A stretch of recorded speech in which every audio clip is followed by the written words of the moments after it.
Ngayon wala ang hari dito sa palasyo. Kaya nalalagay sa panganib ang kaligtasan ninyong lahat. Lalo na kabahan, kung binabalak nilang gumawa ng kasamaan, yun ang labis ko inaalala. Pero, Ministro, may paraan ba para malaman ang balak nila?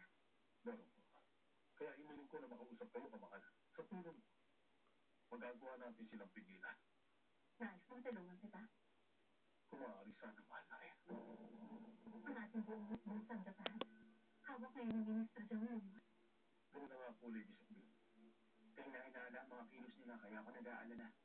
Kaya nila piniling sa kupi ng mga kawal natin. Malamang binabalak nila na tayo ni Prinsipe Yonig, tulungan na ngayong mawala. May isang araw tayo bago bumalik sa palasyo mga kawal ng hari. Nakasama mo ang lahat na mangyayari sa loob ng isang araw. Kaya hindi kayo maaari magkamali. Isang araw lang, para may sagawa ang lahat ng binabalak natin. Pamalasan kaya ni Ministro Jam sa gabi ng ganang ubi ng kahangalan dito sa palasyo. Sumalat ko ng buong dahilan. Bakit nagpilit na pinamamahalaan ng buong sandatahan? Kamahalan. Sinabi kong bababa ako sa ulo. Dahil yun ang nararapat kong magbukas sa bumakay. Mahina ang katawan ng unang prinsipe. Para sa kandila sa gitna ng isang bagyo. Kapag pumanong ako ngayon, at naging hari ang itinakdang prinsipe, paikutin lamang sa mga ministro tunay ang gugulo ang kapangyarihan ng mga hari. Kaya naman, katulad ng ginawa ni Haring Tejo, kusa akong bababa mula sa aking trono, upang siya ang maging itinakdang prinsipe. Sa ganung paraan mananatili ang kapangyarihan ng hari. Nais ko sanang maunawaan mo, Hepe, kung bakit yun ang aking basa. Dahil nalalaman ko na labis ang mong pagkaalala para sa akin. Subalit kayo lamang po maaaring umuno ngayon sa ating bayan. Ano pong dahilan? At naisip niyo ang ganung bagay. Bakit kakalan bang naisip ko? Bababa ako sa trono upang makapunan si Rome.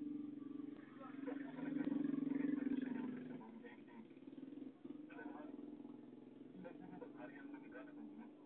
Kapag ang pamilya na bumaba sa kanyang posisyon bilang hari, kapag si Prinsipe Yoning na naging tagapagmana ng korona, lalong dadakas ang kapangyarihan ni Lady Sophie.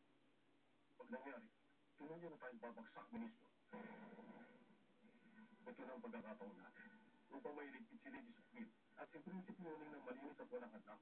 Pagbalik sa palasyo na nga, hindi na tayo magkakaroon muli ng ganitong pagkakataon. Ngayon na siya pinaalis, pero hindi maaari. Hindi wala tayong sapat na bilang ng kawal para matiyak ang kaligtasan ni Lady Sophie. Ito ang inaangat na mangyari ni Ministro John. Kapag ngayong araw umalis si Lady Sophie, ang natitira nating kawal maaati pa. Paano yung ganung balak niya? Sabay ba niyang ipapapatay ang mag-ina? Napapaliw na ba siya? Isa yung angalan. Paano niya naisip ko walang ganung bagay? Pakinggan niyo po sana kung susumama ko. Kahit ilang araw pa, pahintulutan niyo ako manatili sa palasyo ng hari. Mahal na rin na.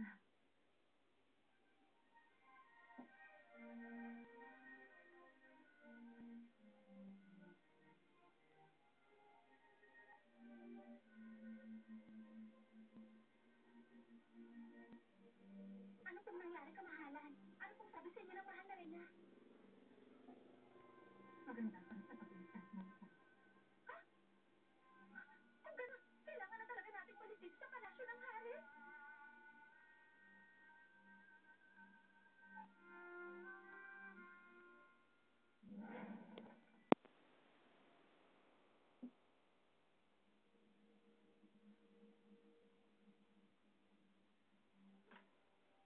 Ano pong nangyari, kamahalan? Ano pong sabi sa inyo ng mahal na rin na?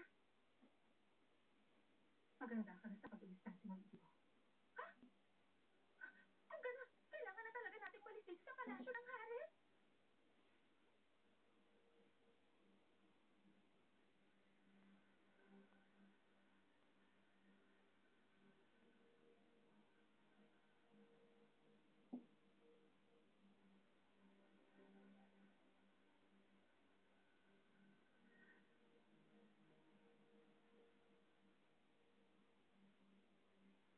Kamahalan! Mahal na prinsipe! Sandali lang! Sina! Alis, Sina! Kamahalan! Teka, sandali lang! Kamahalan! Mahal po, Ina! Bakit ko? Aalis na raw kayo ng palasyo? Ano po ibig sabihin nun, Ina? Totoo po bang narinig ko? Inutos daw po ni Ama na paalisin kayo dito sa palasyo ng hari? Tapos pinili niyo naman, huwag sabihin sa akin na alis kayo talaga. Totoo po ba talaga yun, ina? Bumalik siya, lumapit siya sa akin. Bakit po? Bakit kailangan niyong umalis kayo sa palasyo, ina? Ayoko po, ina. Kung aalis kayo dito sa palasyo, sasama na ako sa inyong pag-alis. Alam mo, anak, umalis man ako, hindi ibig sabihin hindi na tayo magkikita. Maaari mo akong dalawin kapag gusto mo. At maaari din naman kitang dalawin kapag nais mo ako makita. Kahit na po, ayoko pa rin. Ayoko umalis kayo dito sa palasyo, ina. Jesus, may lalaki bang umiiyak? May hiwalay lamang sa kanyang ina? Ano sinabi ko sa'yo, Daddy? Sabi ko ngayong kasal ka na, dapat maging malawak ang iyong pang-unawa. Pero, ina, ba't sinabi ni Ama yun? Bakit niyo kayo pinaalis sa palasyo? Nagagalit ako kay Ama sa ginawa niya. Alam ko mali na magalit sa aking Ama, pero yun ang nararamdaman ko para sa kanya. Huwag ganyan, anak. Hindi mo dapat sabihin mo. Lahat ng to ay para sa iyong kapakanan. Katulad ng araw, nung nakatira pa tayo sa labas ng palasyo noon. Para sa iyong kapakanan. Kaya ito ginagawa ng iyong ama. Kapakanan ko? Paano para sa kapakanan ko ang inyong pag-alis? Yung anak. Sabihin niyo na po sa akin, ina, bakit kailangan niyong umalis dito sa palasyo ni Ama?